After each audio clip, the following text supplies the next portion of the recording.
এই দেখিছে জলকীয়া পুলি খেতি কৰিছে। এইবোৰ জলকীয়া পুলি ৰুই দিছে।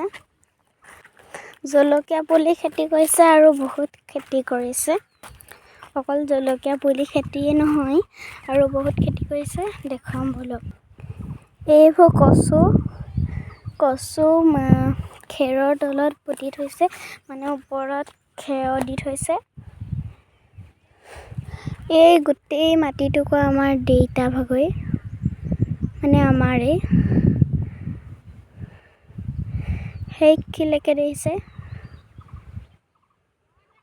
এইবোৰ দেউতা, মা, বা চবেই ৰুই আছে। ময়ো দুটামান ৰুলোঁ। ইমান ধুনীয়াকৈ ৰুইছে দেখিছে, দীঘল দীঘল লাইনকৈ। ইয়াত প্ৰথমতে বহুত গছ-গছনি আছিলে, একদম গছ-গছনি ভৰি আছিলে, কিন্তু এতিয়া সেইবোৰ কাটি মেলি মুকলি কৰিলে। এইবোৰ দেখিছে গছ কিছুমান কাটিবলৈ থাকিলে নাকাটি দিব, সেইবোৰ গছ কাটি থোৱা। তাৰ পৰা এইবোৰ চাহ বাগান কাটি দিছিলে, এতিয়া চাহ বাগানত আকৌ পোখা মেলিছে। এইটো পৰি থাকিলে, সেইটো কাৰণে এইটো মই তুলি দিছোঁ। এইবোৰ ৰ'দ নিদিবলৈ জলকীয়া পুলিবোৰৰ ওচৰত পটুৱাও দি দিছে।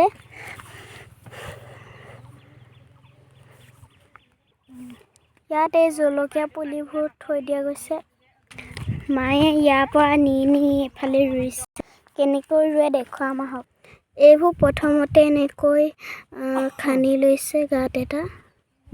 তাৰ পৰা এইবোৰ গোবৰ দি পিনি ধুনীয়াকৈ সানি লৈছে। তাৰ পৰা এই জলকীয়া পুলিটো এনেকৈ এই টাবটোৰ পৰা উলিয়াই লৈছে, গ্লাছটোৰ পৰা। তাৰ পৰা ইয়াত পুতি দিছে। ভালদৰে ইয়াত পুতি দিছে।